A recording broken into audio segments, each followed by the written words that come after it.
Do you know that the impact of natural disasters can be minimized?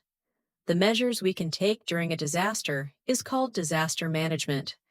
Let's learn more about disaster management. Disaster management includes risk management and mitigation.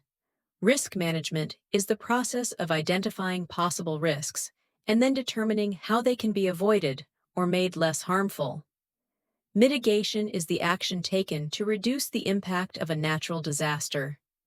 Here are some ways to combat with natural disasters.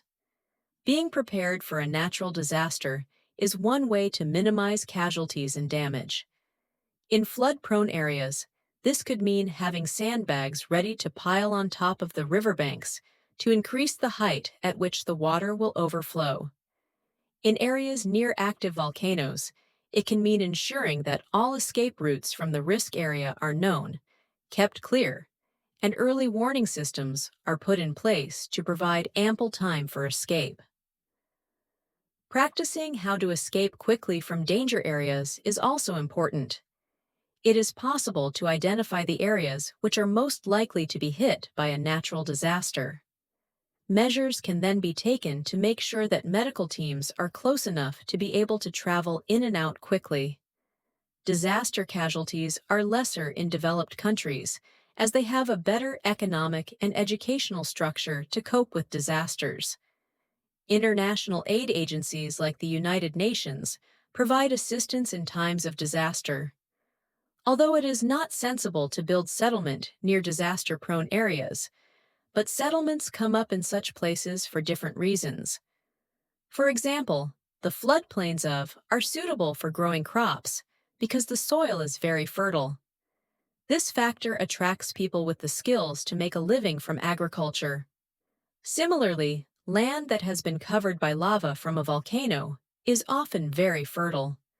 Many metropolitan cities around the world, including Tokyo, Istanbul, and Los Angeles, are located in areas where there is a high risk of earthquakes, but it is not viable to relocate their populations.